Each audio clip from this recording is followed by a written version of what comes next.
regularly too. Used to sitting next to you. Way over there.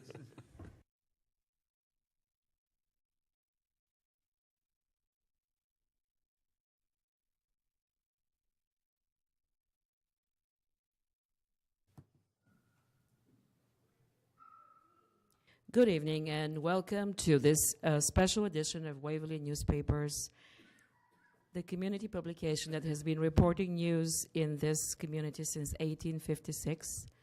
I'm your host, Anelia K. Dimitrova, and I have the privilege of being the editor of the newspaper, and I've been doing this job since 2003.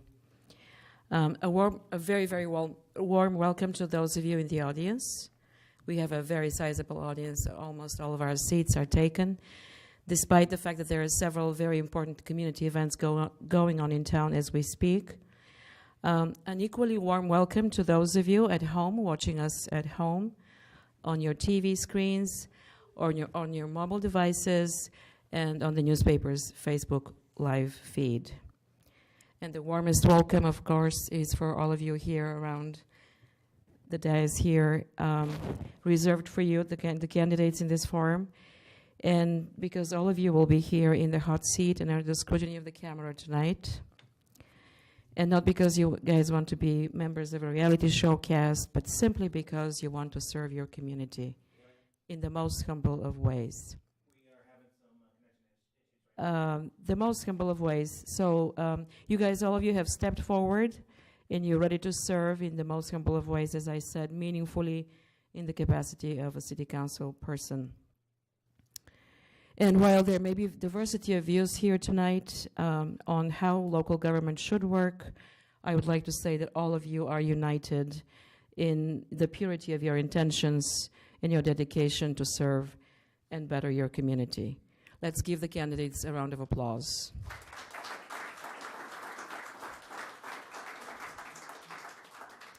Thank you. And before we begin with our conversation here tonight, I want to mention for the record that two people whose names are on the ballot are not present here tonight for two different reasons. Randall Heine is, he first announced he was running for Ward 3, and he has had to relocate to Dubuque for professional reasons, for job reasons. And Wade Kelly, who runs for Ward 5, he had a death in his family. His mother passed away, and he is unable to attend tonight's forum, and our thoughts and our prayers are with him as he copes with the loss of his mother. And one more thing, the questions tonight have not been seen by anyone. They have not been shared with any of the candidates. I have written my own questions, and some of the questions come from submissions from viewers and readers of the paper who wanted some questions answered. I exercised editorial judgment in picking the questions as well. And I've also asked the candidates individually and collectively to address me personally and answer my questions, and not necessarily to talk to each other directly, just for the purposes of the discussion. Okay, so let's just go around the room here and introduce the candidates. I will let you introduce yourself and tell us why you're running for the post. If you're running for the first time, as most of you are, why do you want this highly visible, stressful, semi-volunteer job, which often comes at the expense of time spent away from family? And if you're running for re-election, as two of you are, why do you want it again? What is truly rewarding in this position? Let's start with Tim. My name is Tim Kangas. I have had the honor of representing Ward 5 for 2 terms, and I'm running for a 3rd term now. I've really have enjoyed being on the council and being able to see plans that get put in place kind of work their way into the process and get various goals and things accomplished in what we've done. And one of the reasons why I've decided to run for a 3rd term was because I saw that there was going to be some turnover with the council, and I think that having some veteran leadership that can kind of give some of the background and why council has prioritized this project over this, or what we have done, reasons we have done the things that we've done in the past, has been very helpful. When I first got on the council, certainly I had a couple of veterans that had been on for a couple terms. Certainly Gary Borum was able to do a lot of that for me in terms of giving me that background. And so continuity is very important in the city government, and that's one of the reasons why you'll be the longest serving council person, right? Right. On the new council. Okay, assuming you get elected. Right. Okay, so then Rod? Okay. My name is Rodney Drankow. I am running for council from the 3rd Ward. In a nutshell, the reason that I'm running is because I want to be an advocate for the 3rd Ward community. If you look at a map of the city of Waverly and you look at a ward map, the 3rd Ward is the core of the city. It is the older part of the city. It is the central part of the city, and it is the part of the city that I think has a tremendous amount of character, tremendous amount of neighborhood pride. And what I would like to do is take a look at some ways that we as a city can encourage the 3rd Ward to really be strong and be a great place to live and to raise your kids. The 3rd Ward has a lot of demographic changes in the last 5 or 6 years. It has gone from a community of long-term residents, people who may have lived there for 30 or 40 years, and has become more of a community of starter homes and rental properties. And that has changed the character of the community, and I don't know if it's changed it. I wouldn't say it's changed it for the worse, but it is a change. And I think that we as a city, and something that I would like to spearhead, and one of the main reasons why I want to be on the council, is that we can take a look at how the city can help to manage those demographic changes and continue to make the 3rd Ward a magnificent neighborhood to live in. Just a very quick comment. Your opponent dropped out. Do you feel relieved? Well, it has changed my campaign strategy somewhat. But don't be complacent, because there's still time for write-in candidates. Well, and you have to understand, right? there are still 2 names on the ballot. Right. So I still do have, even though my opponent has indicated that he is not actively campaigning and will not be able to serve, I still would encourage people to come out and vote in the 3rd Ward and vote for me and show that they support me in the things that I want to do. Okay, thank you. And then Ann, why are you running, and why do you want this job? My name is Ann Rothy, and I am running for the at-large city council position. First of all, I want to thank Waverly Newspapers for sponsoring this and for everyone for showing up, and hopefully we will break viewership records. Yeah. The main reason I'm running for city council is I love Waverly. I grew up here.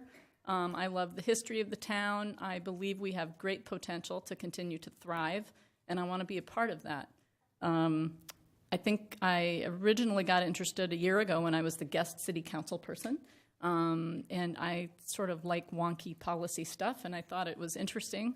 And that got me coming to more meetings. I joined the Economic Development Commission, was appointed by the mayor, and that's been very interesting and thought-provoking.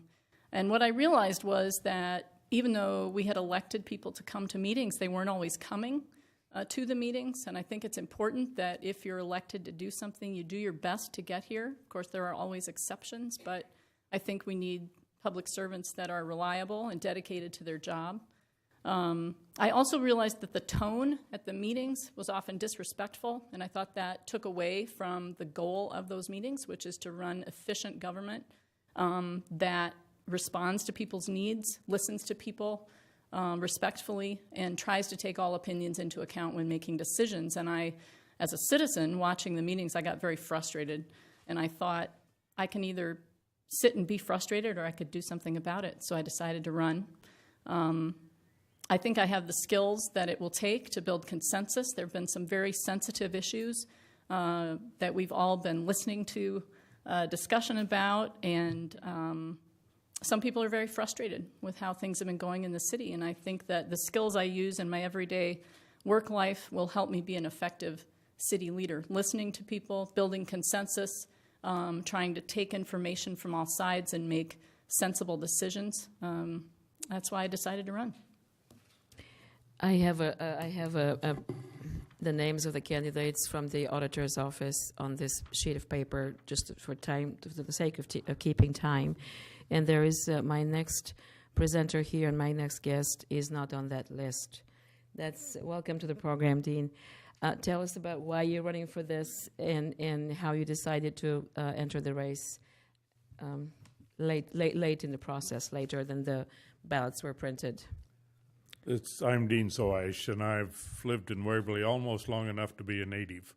I think 61 years and counting is a rather long time.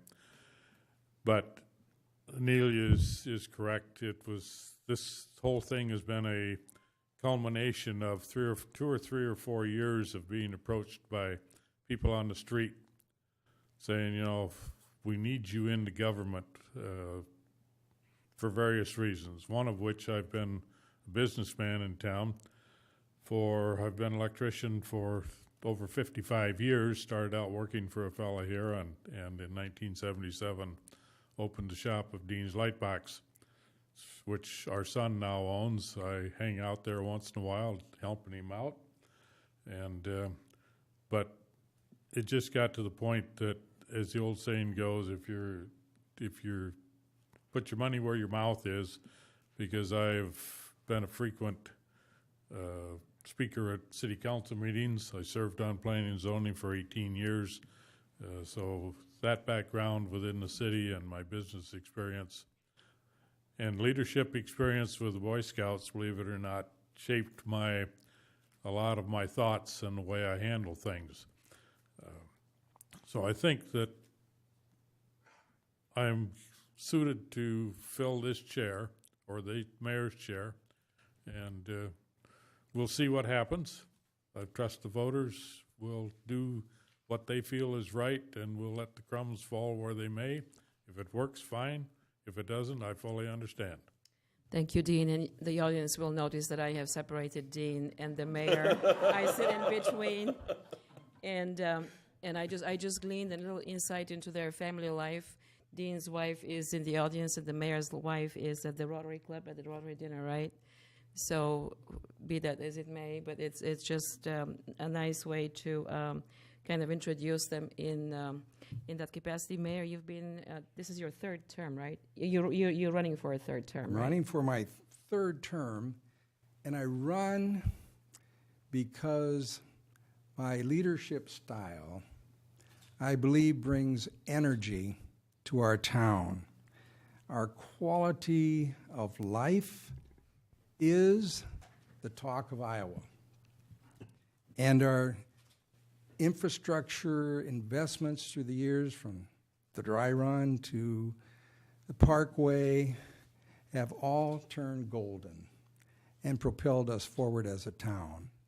And I think we've also embraced afresh our college. And we've done so with almost that historic embrace, love of higher education. And Wartburg, in turn, has brought to us much return. In fact, they infused into our economy this past year about $111 million. It's tremendous. We've also established 4 years running a reduced tax rate levy, and I'm very proud of that, and I want to continue that. We have, with our strong school system and library, healthcare system, area veterans post, which is so community-minded, recreational activities, strong police, strong fire department, leading the way. We've led to a feeling in this town that everybody likes living here. So I think that's a huge plus. And it also leads to a willingness to be able to fund what we value, and that's the ticket for leadership in a small town. And we value quality of life. I would also lift up, and this would be for all of us, not just for me, we were voted the 4th best value suburb, close to Waterloo, in the nation by Business Insider, no less. And we were voted the #1 town in Iowa for young families by NerdWallet. So we have a certain role going, which I want to be part of. And it leads to an excitement to being here in Waverly. And it's at the same time we can boast that we, even as we grow, we are one community. And I've tried to foster a for each other, not against, for each other town culture. And I've tried to role model, best I can, a small town value of not only being for each other, but being civil. And that speaks to Ann's point a little bit. And that I've tried to put out, and I think have as the norm moving forward, that we are supportive of one another and that we work together. I think as I look back, I have more to say because I'm an incumbent, I guess. But our leadership style, what we have now is a town with identity. And I called together the 50 to 70 strategic planners who came up with those magic words that we see everywhere: Waverly, a college, river town with a rich heritage. And that's all over the front of our city webpage too. But if you look inside that first page, you'll see statements on town culture and our vision. I knew you gave me this much time, Eric. And we need to thank those planners for capturing this huge part of who we are as we move forward. Also, under my leadership, we've been able to move 2 of our lead commissions from 7 to 9 members. That'd be Planning and Zoning and Economic Development.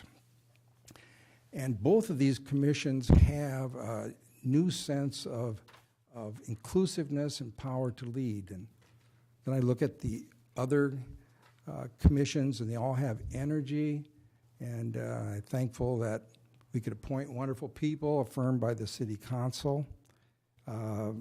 So I think as I seek re-election that we should all be proud of our town energy. It's hard-earned. And it's something we've all helped build. Lastly, with energy comes dreams. Dreams of new expressions of what we can do with our town identity. I was thinking this afternoon, what do I dream? I dream an expanded recreational river with booming dining and all kinds of shopping around it. And I'm dreaming the next level of this wonderful embrace of our college and how this can reach for new joy. I look to our town identity and our heritage, and thank the Oktoberfest joining the Heritage Days to kind of anchor our history as it propels us forward.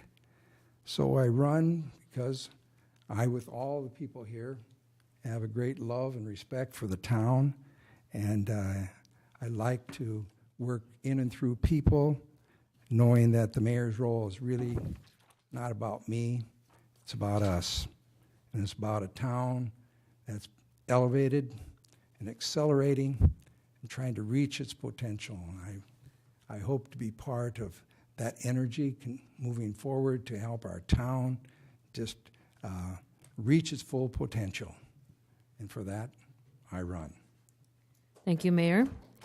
Let's hear, I will ask the audience to withhold reaction. if possible. And let's just look to the other at-large candidate, Gerald. Yes, my name is Gerald Kapler, and I'm running for the at-large seat on the Waverly City Council. And I'm asking for your vote here on November 7th because I believe my candidacy offers Waverly residents a unique opportunity in this election cycle. A choice between higher tax special interest progressive model, which has driven the council budget decisions for the last several years, or conversely, a more moderate, pragmatic model which emphasizes practicality, prudence when weighing the merits of city expenditures and tax increases.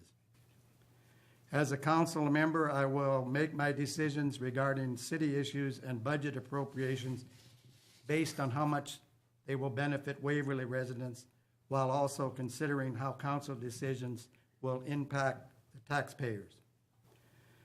Simple questions such as, does the city really need this, or is this something that Waverly can do without, should be asked. I also have special concern for our city's retired residents living on a fixed income. How much do annual increases in property taxes and costs for city services impacting our citizens who must deal with this challenge of living within limited means? I believe the best approach to operate the city is like a business. A former business manager, I was always looking for ways to cut costs and increase profits. And in the city's case, I would like to eliminate the non-essential spending that has gone up and allow for a reduction in taxes for everyone while maintaining the quality of life our city is able to offer. In closing, I want you to know I do not have a committee or any other special interest, business, or organization funding my campaign. I am obligated to absolutely no one but to you, the voter. I am a down-to-earth person, hard-working person who has always valued practicality, especially when it comes to saving money and eliminated wasteful spending. Thank you. Thanks a lot. I appreciate this. And of course, Brian, you also held a very special position here tonight because you're running unopposed. But do tell us why you're stepping forward. My name is Brian Bergen. I'm running for City Council in Ward 1. Because I'm going last, I'm sure I'm going to repeat things that other people have said. I'm running for City Council because I think Waverly is a great town to live in.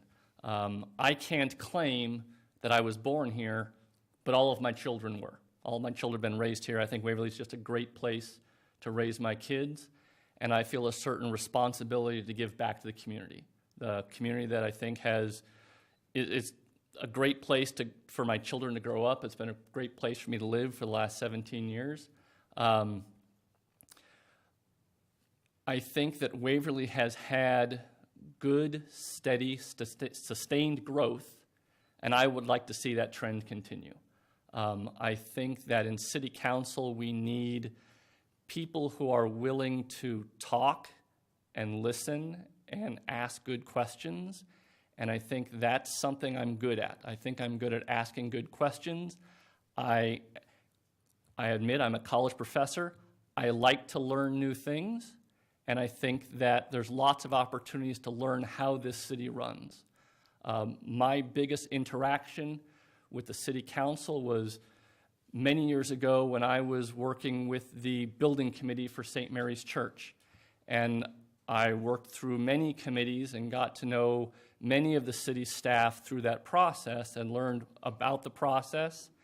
And I think our city staff does a great job. I don't always agree with them. I didn't agree with them then. I don't always agree with them now, but I think that they're very qualified. They know what they're doing, and I think it's a great opportunity to learn things from them. And I'd like to, put our heads together and see if we can't get the city of Waverly to run well. I know Ward 1 in particular has seen tremendous growth in the last few years. There's lots of housing developments going on, and I think, those new people in town deserve a voice and representation as well. Okay. So my next question has to do with your priorities in the city council, but I'm going to ask you to be very specific. Instead of just saying, I want to eliminate waste, do tell us what kind of waste we're talking about. Where are you going to cut? Where is this coming from?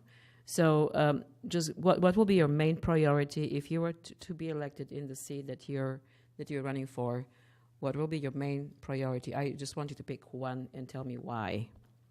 And let's just start with you, since you were last earlier. I suppose my priorities is Your top. managing the infrastructure. Managing So, the like the infrastructure. roads in particular. In town, not just in your In ward. town, In correct, town. correct. Okay, and why is that on the top of your list? I think that those are the sorts of things that lead to long-term growth. I mean, if you look at, for example, 10th Avenue, that was a development that the city put through, and I think that we have seen growth along that corridor as a result of decisions the city has made. So I think those are the decisions the city council makes that have long-term impacts. Okay, thank you, Jerry. What would you do? My main issues are going to be taxes and utility rates. Where would you cut? Well, I don't know if we can cut the utility rates that are already in the budget now, or if we can just stop raising them all together for a while. Okay, and so you've thought about measures to do that, right? Pardon? You have thought about measures to do that, to keep utility rates where they are. At least where they are. Okay, Mayor, a priority for you, although you're a non-voting member, right? You can only do veto. You have veto power, but no, but no. Oh, well, don't as the vote. chief executive officer, I That's also right. help set the direction, so I think I can speak to that. Thank you, Anelia. What I have done is try to make sure that what we can control to a good direction. What we can control is our tax levy rate. 10 years ago, a little over $15 for $1,000 of assessed value. 4 years ago, we were able to establish a $14.15 rate. 3 years ago, $14.04. 2 years, $14.2. Last year, $14.01. 4 years of reduced taxes in terms of rate. Now, if your value of your home goes up, so will your taxes, but then you can sell high. What we want to do is continue to grow. So everything we can do to grow is essential because we need people to share the tax load. The reason we've been able to go lower and lower and lower is because we are growing and strongly growing as a town, and I want to continue that. So we simply need to, and that's where the infrastructure, Brian, will come in important too. We need to look at our infrastructure, our roads, to make sure that people want to come here. But it's the quality of life that's so high. We were rated so high in terms of quality of suburb and for young families because of our quality of life. So the way to keep our taxes low is to do quality of life that we can grow. So this will be your priority for your next term, should you be elected, right? Yeah, I have many priorities, but that's... But this will be the top one. Well, yeah, because that was my campaign pledge, that we would make Waverly grow to help our taxes. Okay, very well. Dean, top priority. Well, in addition to taxes and utility rates, along with our enterprise funds, which is water, sewer, and solid waste, economic development is probably my top priority. Without that, we're not going to grow. I think that I've not been involved in economic development for several years. I was on the original committee when we bought the ground in the southwest quadrant, hired the first economic development director. Midcom came. Granted, they didn't stay long, but the building out there that they occupied has been filled for the most part for all of these years. And I'm a little disappointed that the process to acquire more property and establish another economic development tract for industry that might want to come to Waverly is still dragging along. And so that's one of the things that I think needs to be looked at very hard and worked with. You know, the biggest thing is to work with city staff and the council, trying to establish what will be a common goal for everyone. Obviously, everyone's got to have a different idea, but with the leadership, the mayor is going to be the leader, and also a facilitator of teamwork. So that's the only way we're going to get it accomplished, is to work together. Thank you. Anne? I think it's difficult to narrow down a single priority because I think the ones that have been mentioned, balancing how do we modernize infrastructure while spending sensibly. I think if I think about something that I could do personally, that I think I have a talent for, it would be helping to inform and educate the citizens about what services the city offers. If there's anything I've learned in the last couple of months as I've been going around touring Waverly Utilities, driving around with the city engineer, talking to James Bronner, it is how complicated these issues are. City financing is complicated. The way they set utility rates is very complex, and these issues are very difficult to boil down to sound bites. It's hard to get an accurate soundbite with things that are this complex. And I think that one of my skills that I use in my work life is I try to translate complicated information into normal people language that everyone can understand. And I think by doing that, by informing and educating people in a common language, it just breaks down a lot of the myths that go around about what's happening and some of the suspicions and the anxieties. And so I think that's something I personally will make a priority, is to do my best to educate the citizens so that they understand what they're getting from our city and what they should be getting. And Rod? Sure. Well, there are 4 or 5 things that I really want to stress if I'm elected, but you asked for the primary one, yeah. And I don't want this to sound like I'm a one-trick pony, but I talked about this before a few minutes ago.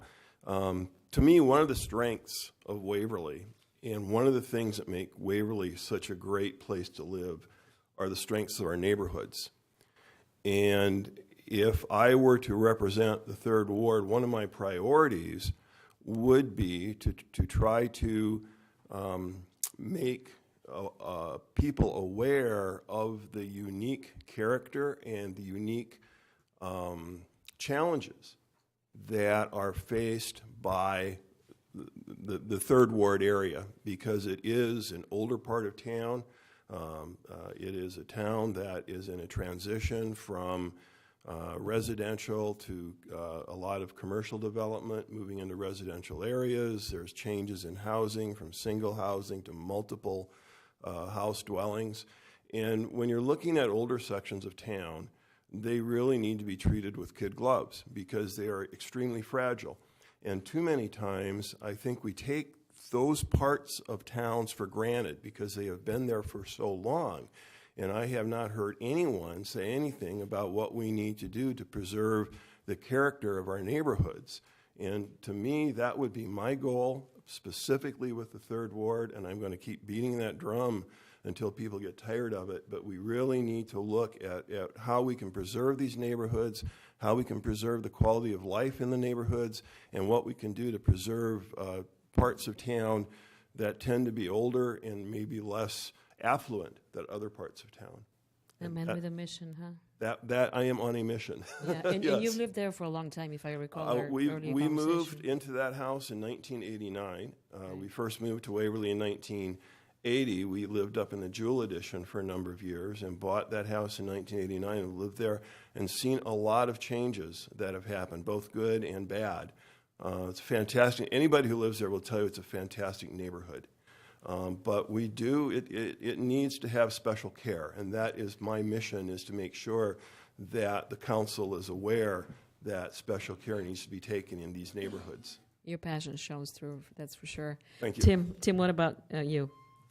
Well, I think the biggest reason probably I'm running, as I mentioned, is some of that continuity and understanding of where we've been and where we're going. And so I look at what's coming up in the next several years of some of those major projects. Give us a rundown. Give us a rundown for Give those. us a rundown Yeah. of all those. Well, we've got Well, Bremer just- Avenue this year and just finishing up, and then next year doing. The It's going to be second- torn up this- again, so right. but we're going to have a nice new road when that's done, and we're going to have improved water access and things with that. So that's one big one. 20th Street Northwest, getting that redeveloped and widened and safer for the residents that are living off of 20th Street there, as well as potentially opening up some development opportunities there. The Cedar River Parkway continuing it east, going across the river and curving back up and joining up with Bremer Avenue. That's a major project that we've already seen just the one little segment of Cedar River Drive or not Cedar River Drive, that's my street, Cedar River Parkway, going past the soccer fields there, but then 3rd Street extended south, the large number of homes that have already gone up in that area, just from opening it up that much. Is great.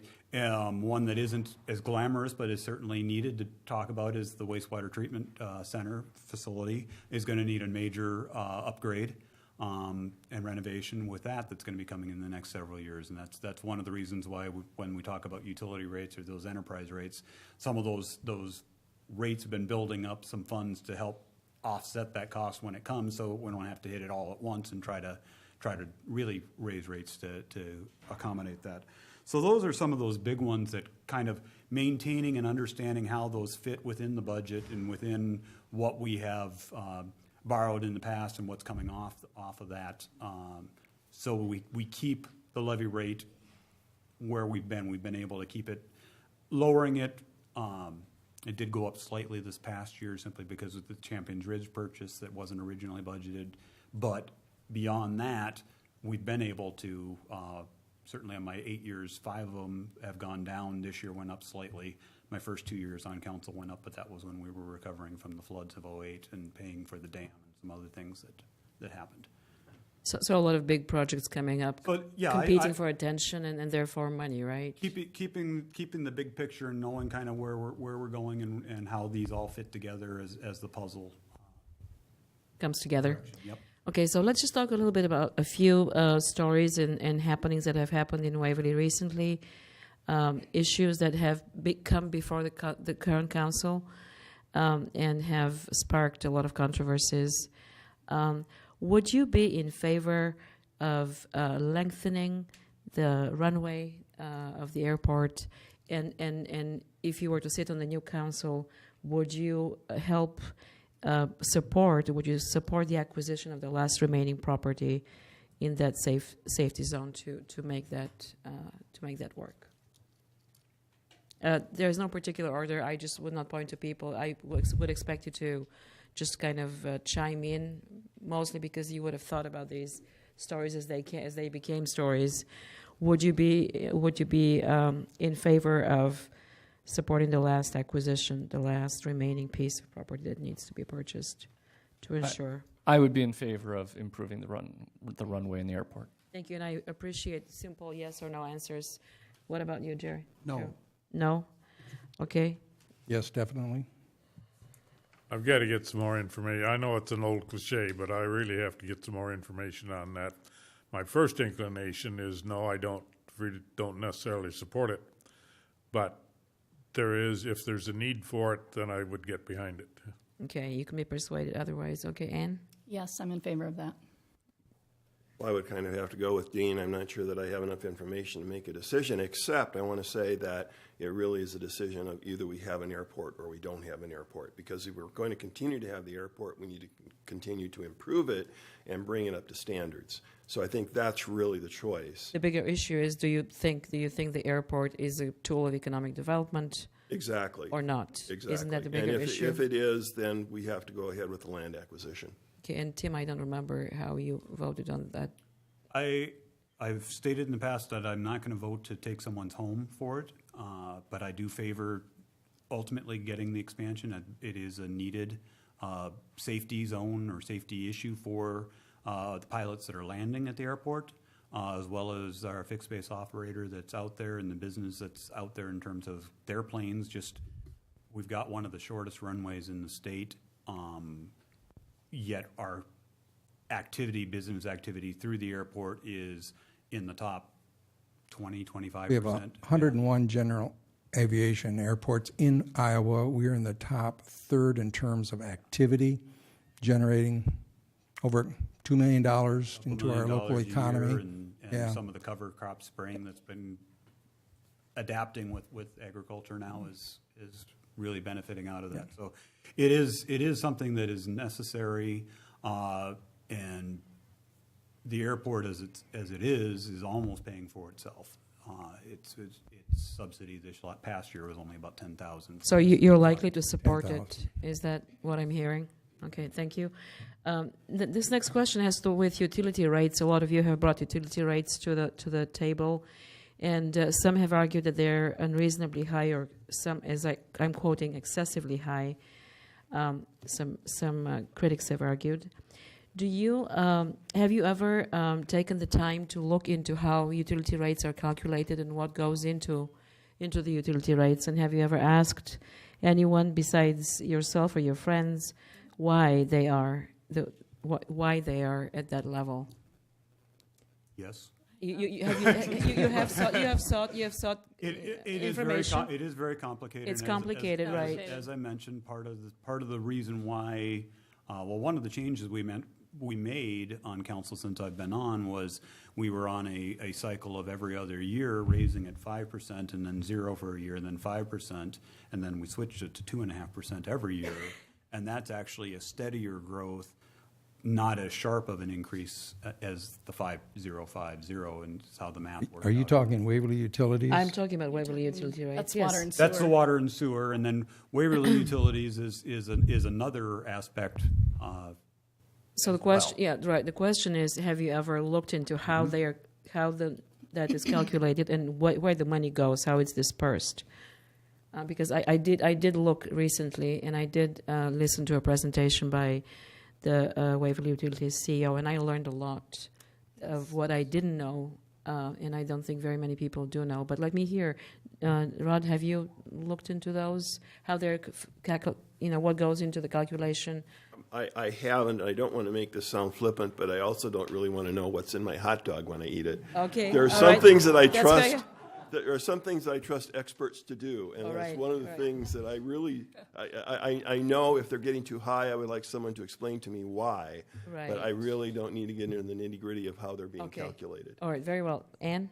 Well, I only got interested in it because as I was walking neighborhoods, people were commenting on it, and I heard it commented on at the meetings, and so So the question was right on here that I asked. yeah, the question is very pertinent, and I went to Waverly Utilities and took the 2-hour tour, sort of like Gilligan's Island, and I learned a lot. I loved Brian's comment about asking questions. I tend to ask a bunch of questions. We probably spent way too much time in the generator room than they expected, but I thought it was fascinating, and I had no idea the level of expertise at that department.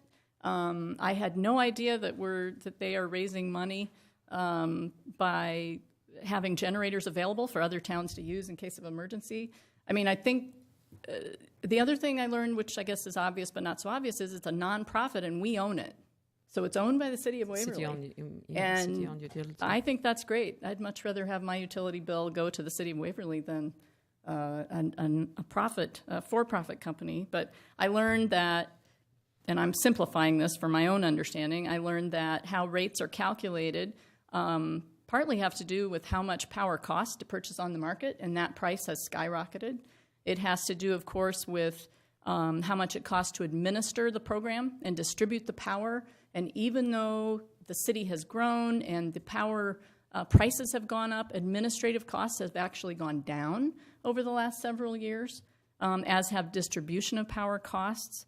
I learned that part of how our rates are determined have to do with how much electricity we use. So if our peak demand for Waverly, if everyone turns everything electrical on at the same time, that in part determines how our rates are set. And so what I learned that what my mother told me was true as a child, that if it's 95 degrees out in the summer, we are not going to run the dryer in the afternoon because everything's on peak. And she was right about one more thing. I learned that our rates are not the highest in the state, despite what you might have heard, and that actually our rates are lower than other comparable utility companies in the area, including the company that powers Decorah, Butler REC. So we are not the highest in the state. Has anyone here taken that same tour or has taken that kind of interest? You have? Good. What about you, Jerry? I want to see if what the people here think. I have heard that the bonds that paid for the public service building have been part of this 2.5% increase to pay that off. I'd like to have a bottom line discussion if that is true or not. I don't have that qualification. The 2.5 to know increase, I if think, pertains to water and sewer, not electric rates. It has been Right. said it is not. But he's talking about the bonds, though, right? There is that the money, some of that 2.5% is used to pay off. Tim would know. Some of the Unless Tim would enterprise know the funds answer. do pay bonds with that because the vehicles fleet is serviced there, to my understanding. I'd have to go back and look to see the exact amounts that are going in. Certainly that is a city operation. Those are all city operations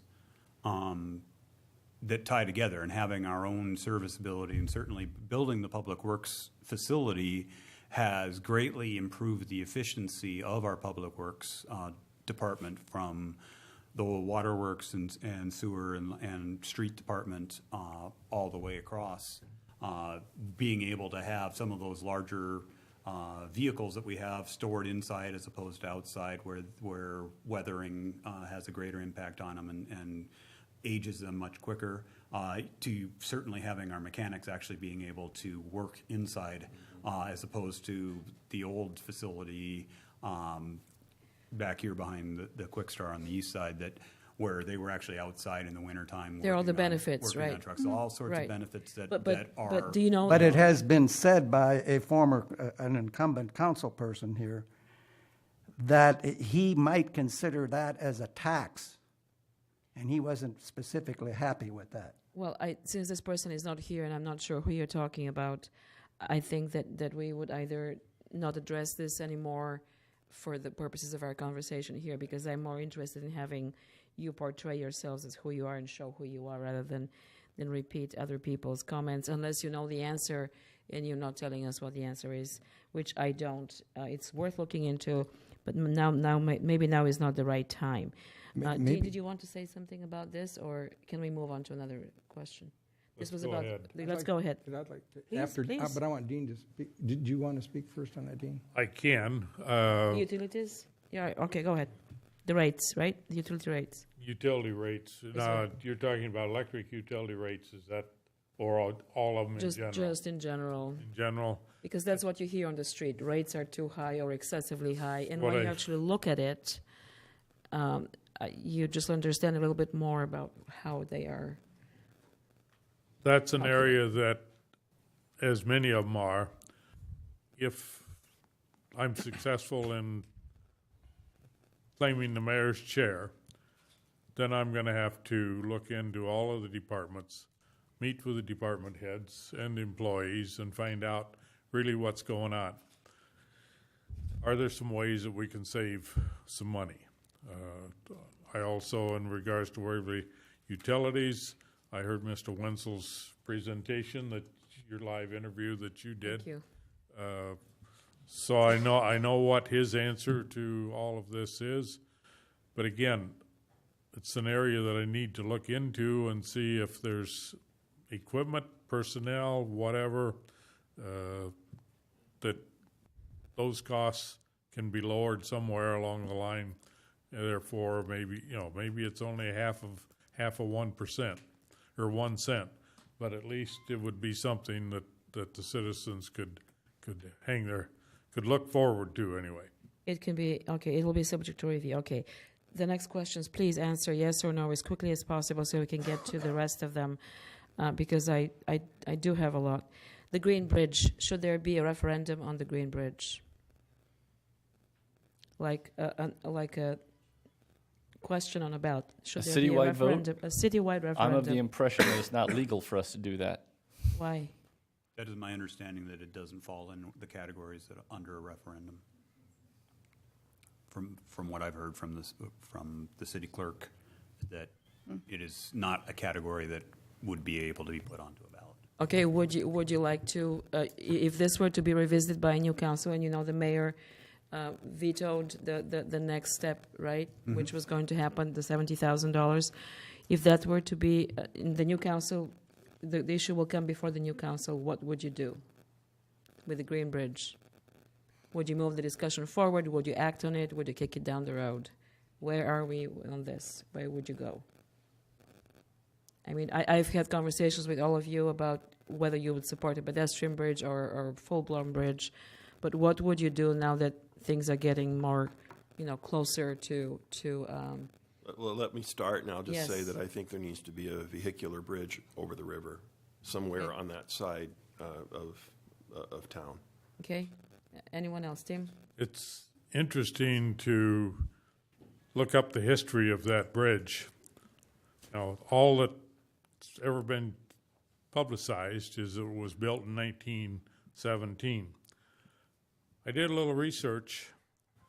June 14th of 1913, a petition signed by residents of Waverly and Bremer County was presented to the Board of Supervisors for Bremer County to build a bridge across the river at the foot of Harmon Street.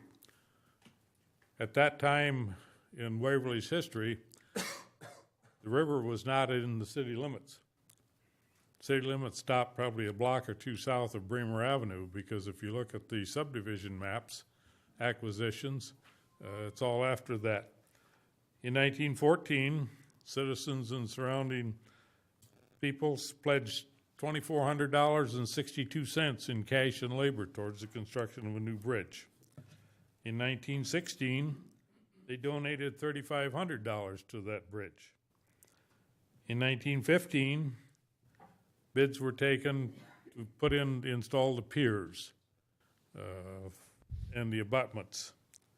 And in 1916, November 30th, the supervisors awarded a contract to Illinois Street Bridge Company for $18,760 to construct the structure that now we used to be able to drive across or walk across. And the bridge was completed for light traffic, which would be small cars, horses and buggies and wagons, substantially in August of 1918.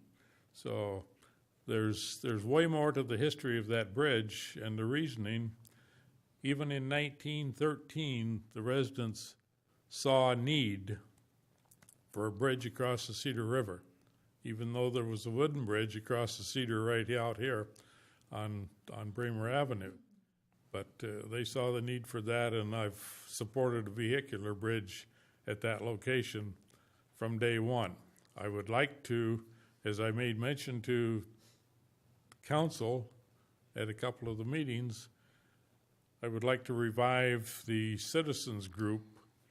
Granted, it'll be a whole new group of people to study not only the Green Bridge, but the effect of traffic Cedar River Parkway will have on it. And also there's talk of flood control on 7th Avenue for Southeast Waverly. Every one of those three items is going to impact the other two. And I think it's important to do a thorough study of what needs to be done or what citizens would like to have done before any action by the council is taken. Thank you. Mayor? Yeah, I think I've been leading a 2.5-year process, and I'm really happy with the town input into this, because what we've needed to do is reach a consensus. And it won't be absolute, but we need to have everyone owning the future.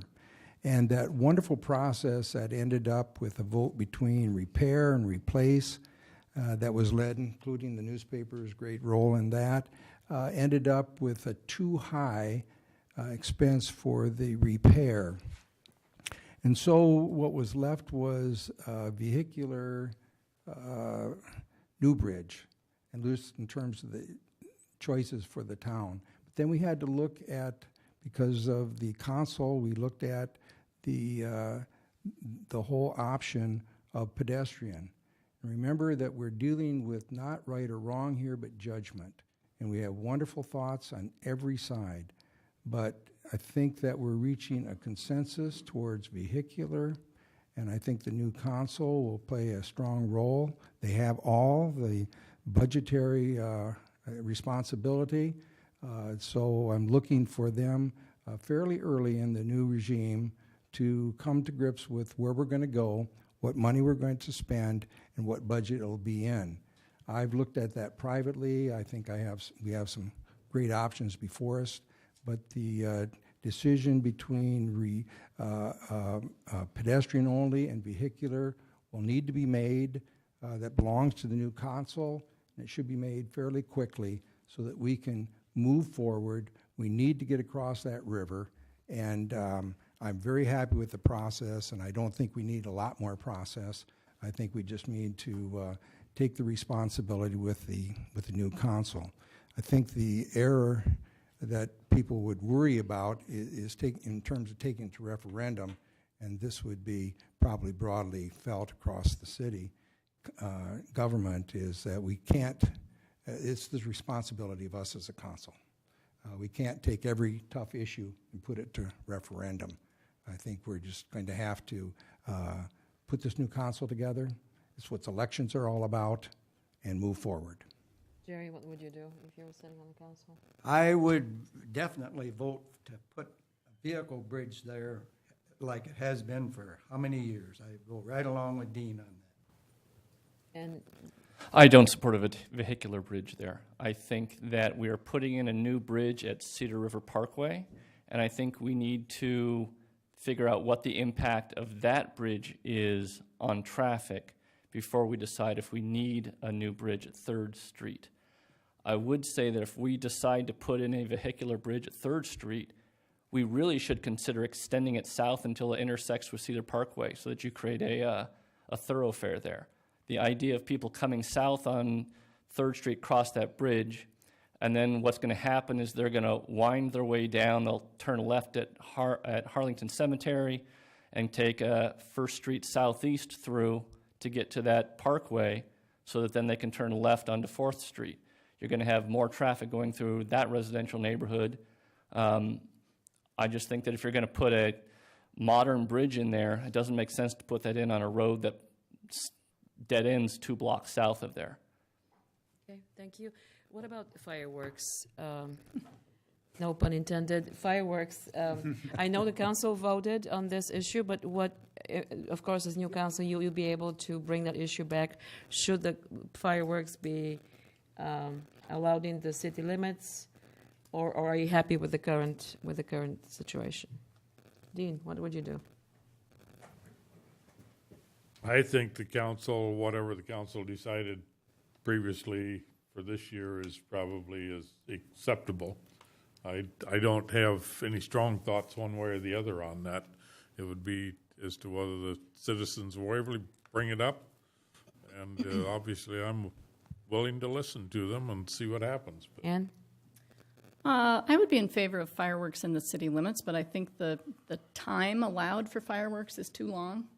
Should be shortened. Yeah, I think, as I recall, it's at least a couple of weeks or 3 weeks around 4th of July and then around Christmas and Right. New Year's. I'm not sure when Christmas became a fireworks-related holiday. I missed that, but I think it's too long.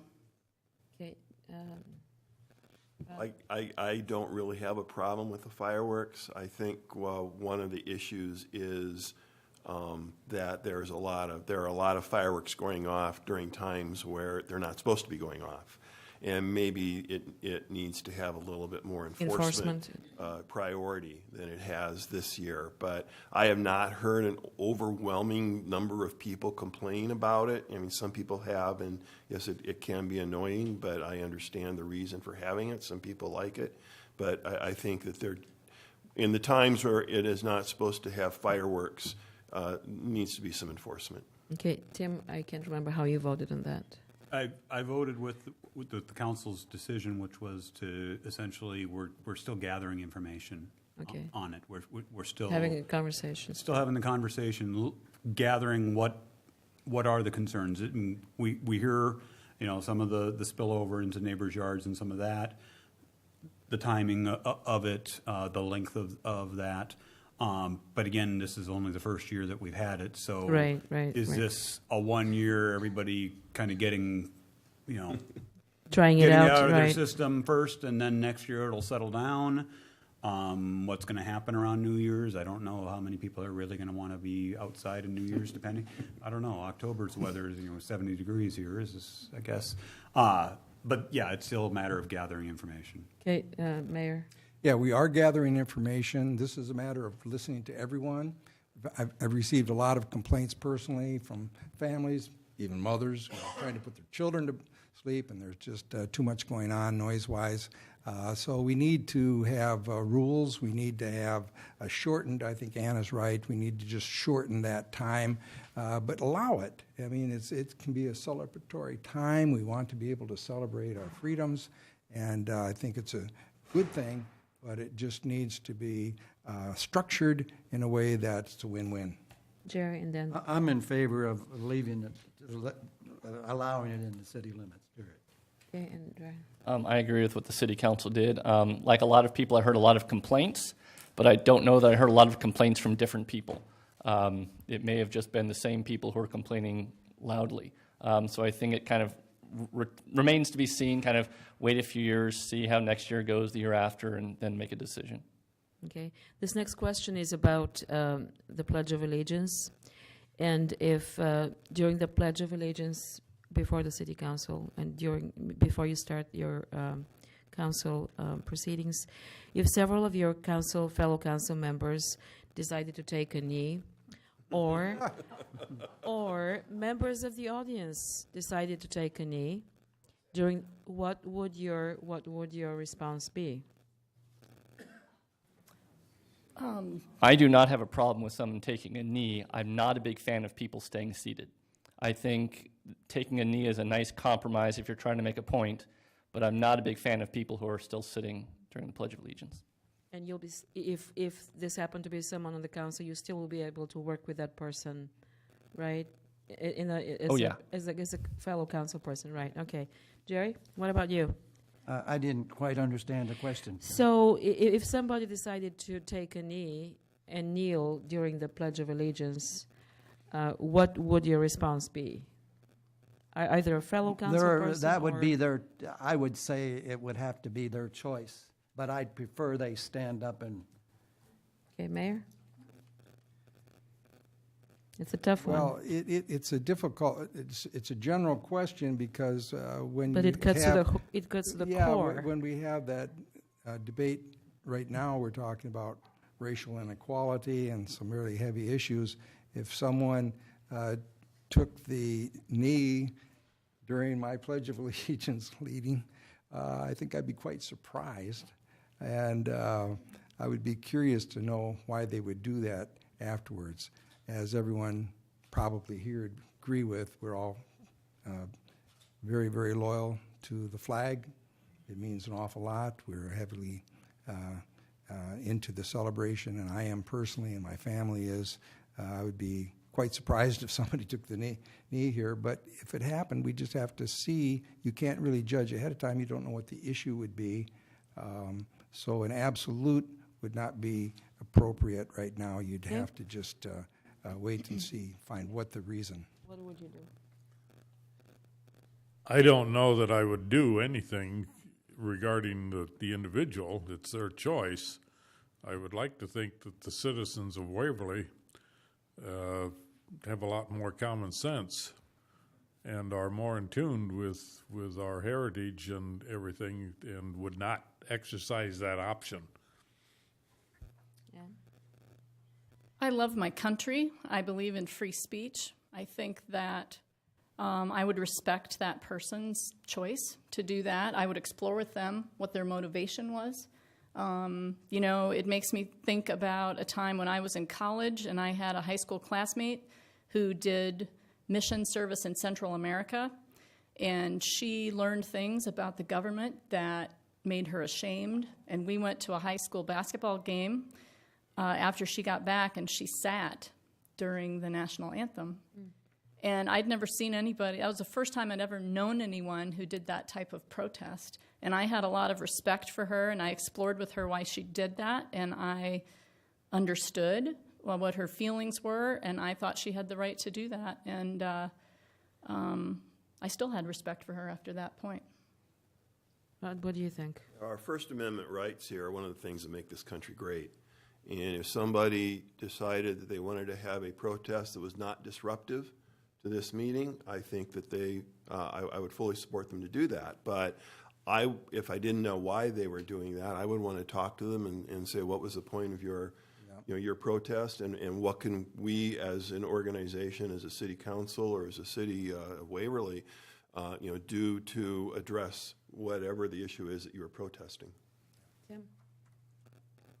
One of the things that you do when you get on council is you swear an oath to the Constitution, and as a government body, the Constitution includes that First Amendment right, free speech, expression. So yeah, there's nothing. I mean, people want to do that. It would be go to that, seek to understand why, and hope to find out what the reasoning. It certainly is a different conversation than what's going on nationally in professional sports, which is not a government organization, and therefore some of those concepts of the constitutional rights don't apply the same in a workplace as they do in a public meeting with the city council. So, yeah, it's not something I would hope that it would not be something that we would have to encounter here. But certainly, if it happened, it would be one to seek out the reasoning and try to understand why and what we can do as the city of Waverly.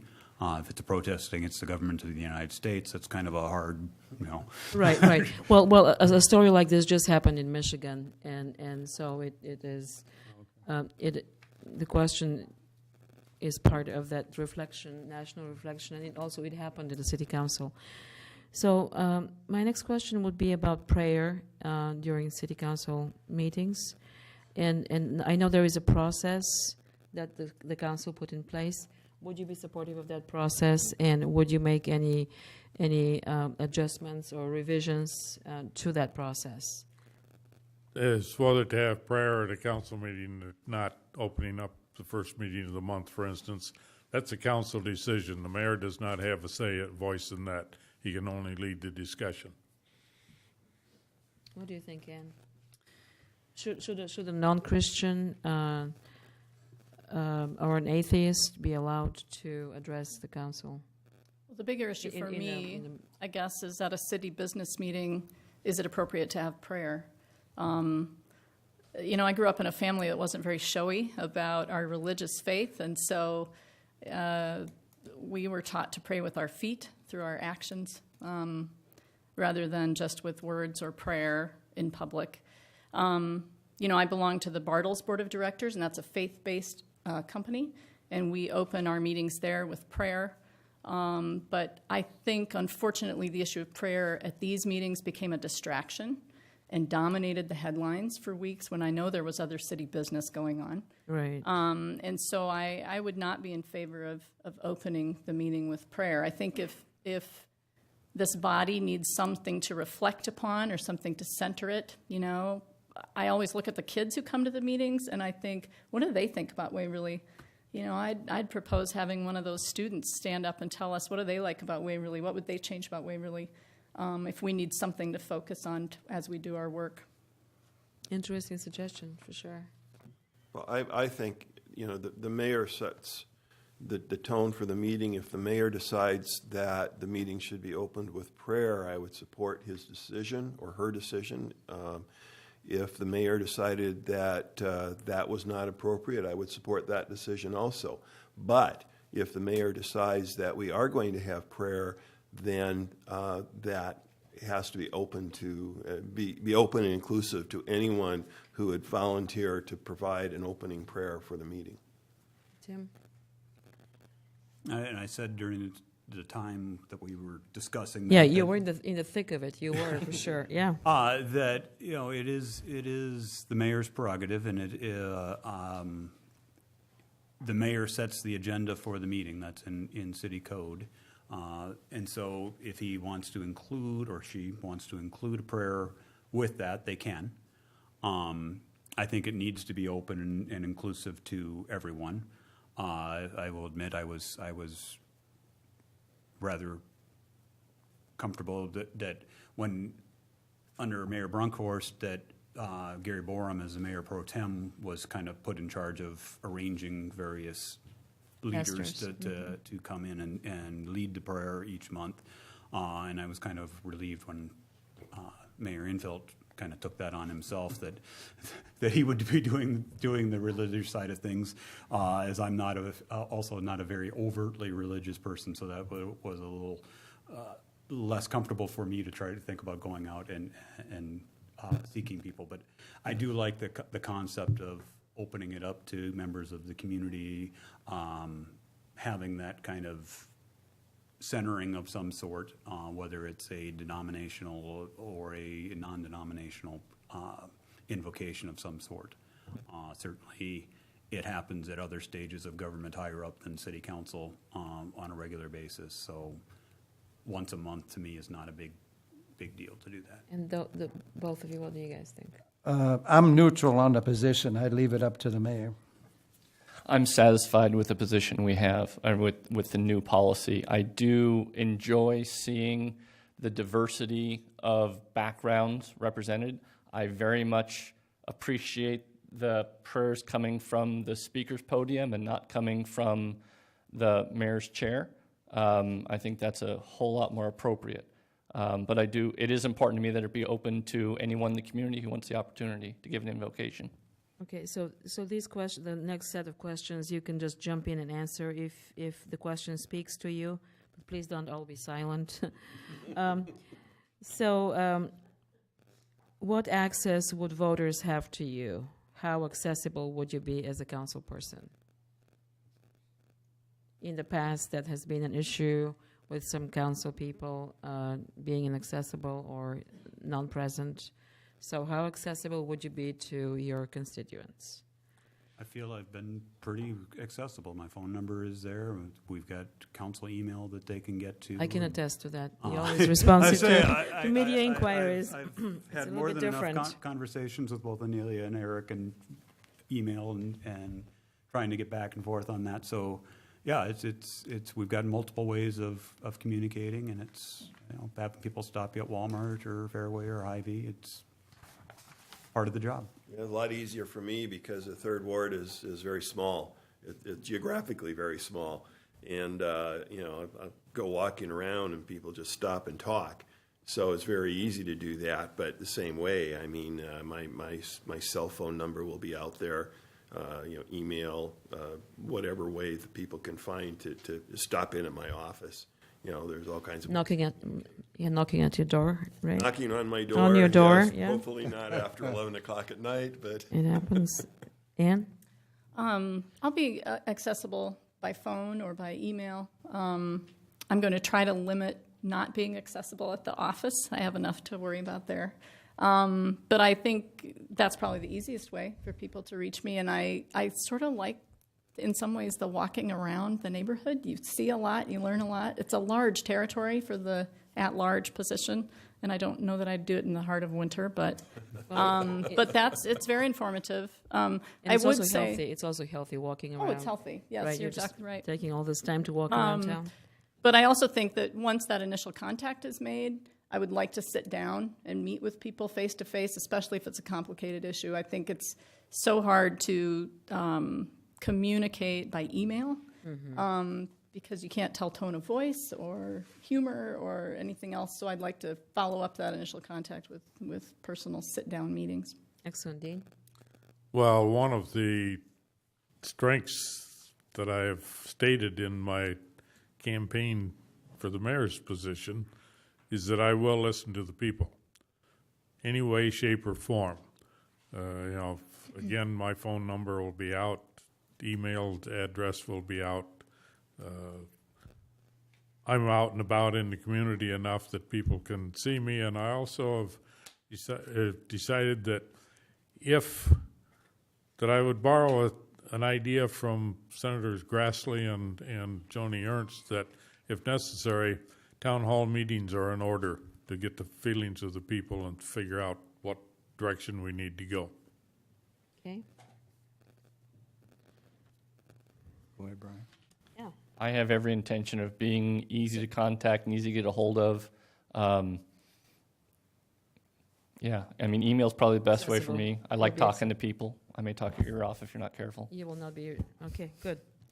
And Joe? Being in business in Waverly for many years, I've been accessible to many people, and many people know me as well. Yeah, I can. Yeah, go ahead. Finish. Or if you want to go No, on. no, wrap it up. Yeah, I think that it's one of course, I'm a person who loves people, and I have a constant dialogue going with the entire town in terms of just the width of who we are as a town. And I want that to continue in the third term. I want that continued input. And I love to reflect and understand as we reach towards consensus of where we are as a community, what we feel, and what we really need. And to put that all together in a package is what is where the wisdom of a mayor needs to come from. So it's who we are as a person, together with that big input from the citizenry that goes together to make a successful town. And I hope to continue on our successes by being a good listener. Two more questions I want to get in before we wrap up tonight's meeting of the minds. This one comes from a citizen. The person wants to know if you would be in favor of making Waverly a city that would be accepting of immigrants and be a sanctuary city. Right. Would that be something that the council would consider? I would be in favor of the concept, but I don't know what the actual consequences would be. So before I could say yes or no, I would need to know more information about it. But certainly I think we can be welcoming to immigrants, and we should be much more open and welcoming to people who have been forced out of the countries that they lived in because of things that happened beyond their control. Mm-hmm. Tim, what do you think?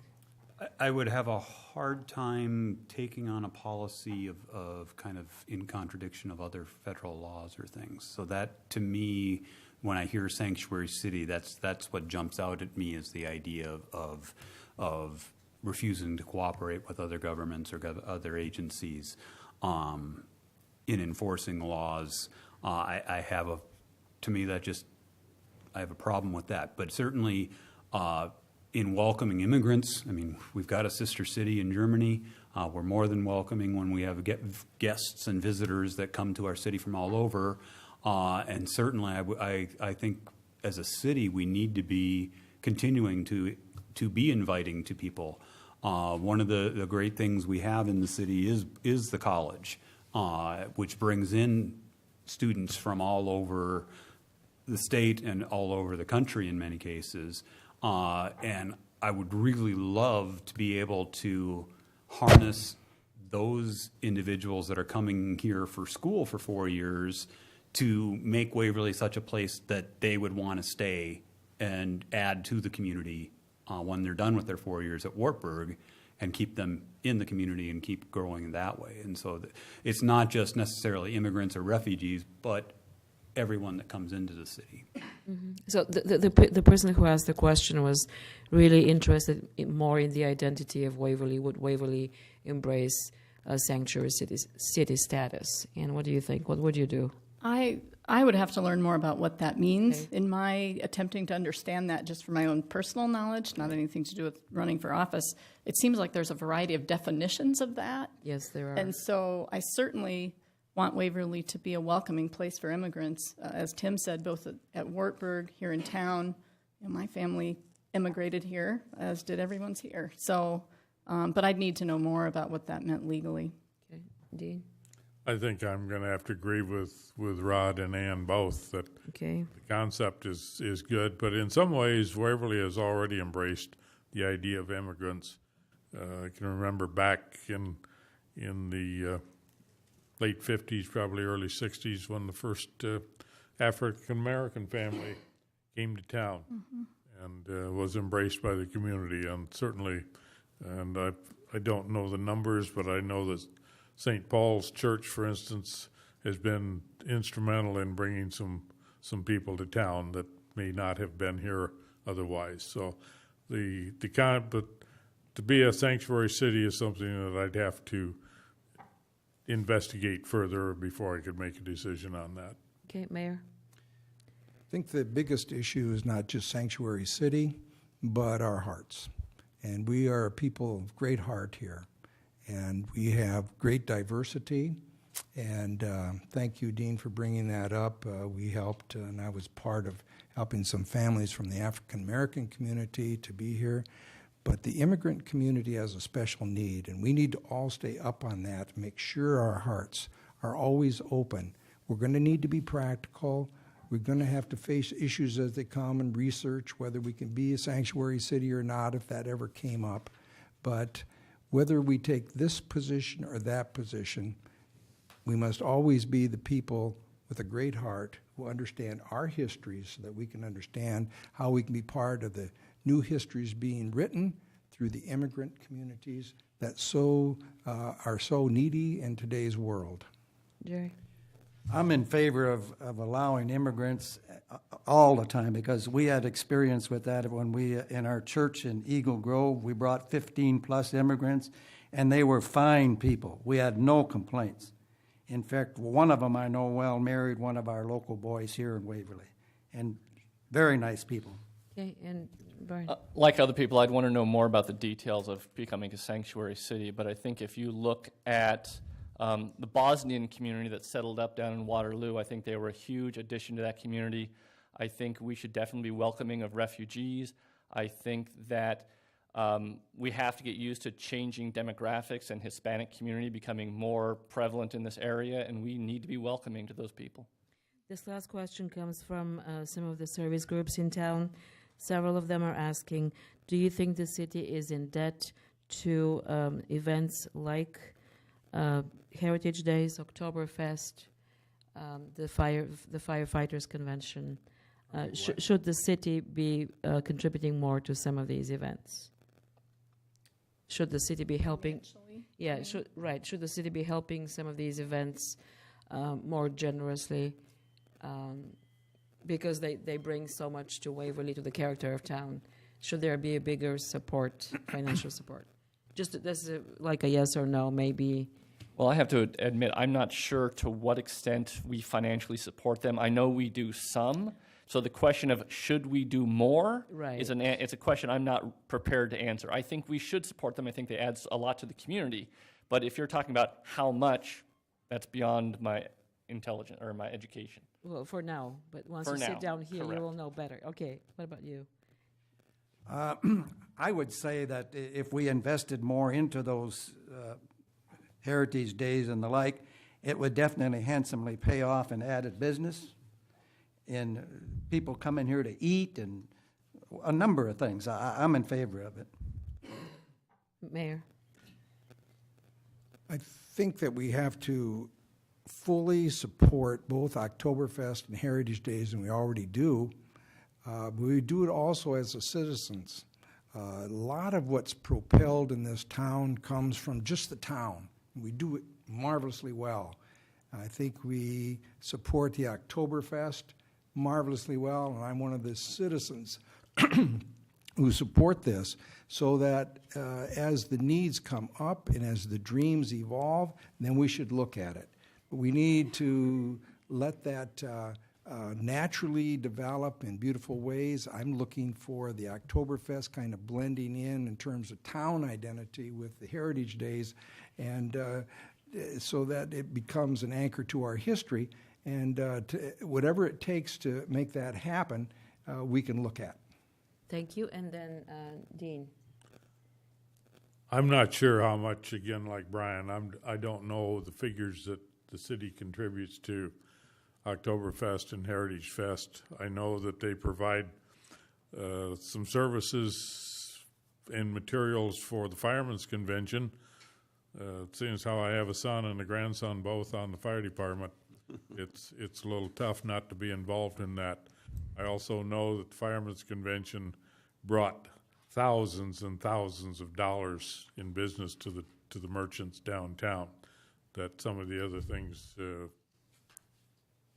are not, they don't contribute to the general economy, other than, because most of them are local residents and they shop there all the time.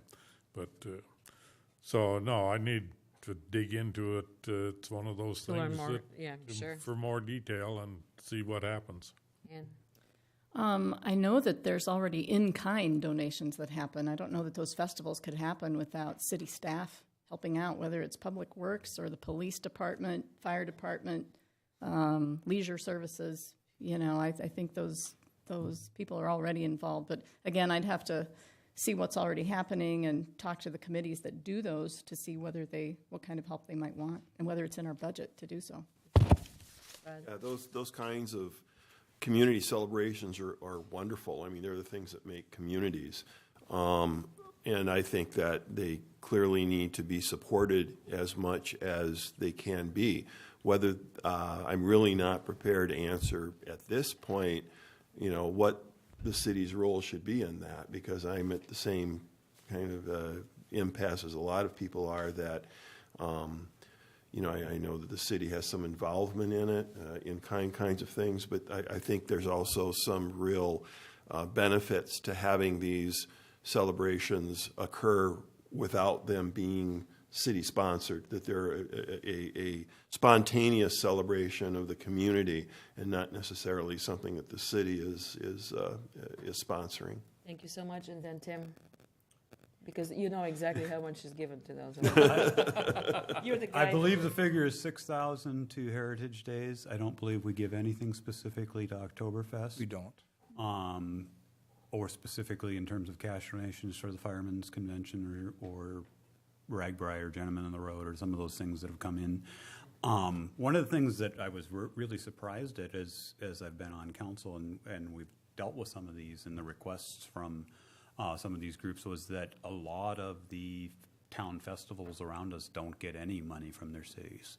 And I know we went from like a $2,000 donation early during my first couple years on council to upping it to, I believe it's $6,000 now. And I think that paid off. I think that they were able to use that money to expand the offerings and some of the things that they've done with Heritage Days. So I'm not necessarily advocating removing that, but I'm not necessarily saying that the city should jump in a lot. As has been mentioned, the city does provide police services and public works putting stuff out and leisure services. And in addition, the city has been involved in other ways with the soccer fields in doing that, and with Champions Ridge and trying to help germinate that as a ground, which will also, if those come to full fruition out there at Champions Ridge, will also bring in thousands of people and hopefully a lot of business and tourism into the city in return for what is a chunk of an investment up front, but long term hopefully will pay off. So the goodwill is here, no matter what and what exactly the numbers are. I know that when some of our guests came in here tonight, they thought that we will not have a very interesting conversation here tonight because some of the opponents were gone. But I think this is the first time that the whole group is together. We're all together in one place. And I do think that we had a very meaningful and very thoughtful conversation. I thank all of you for coming, and I wish you luck on November 7th. And I also thank the audience for being here and supporting us and giving us their time. And I thank all the viewers who are watching online as well. Signing off for Waverly Newspapers, I'm Anelia K. Dimitrova, the Irving reporter who lives her beat. Thanks, guys, for coming. And thank you, Anelia. Thank you.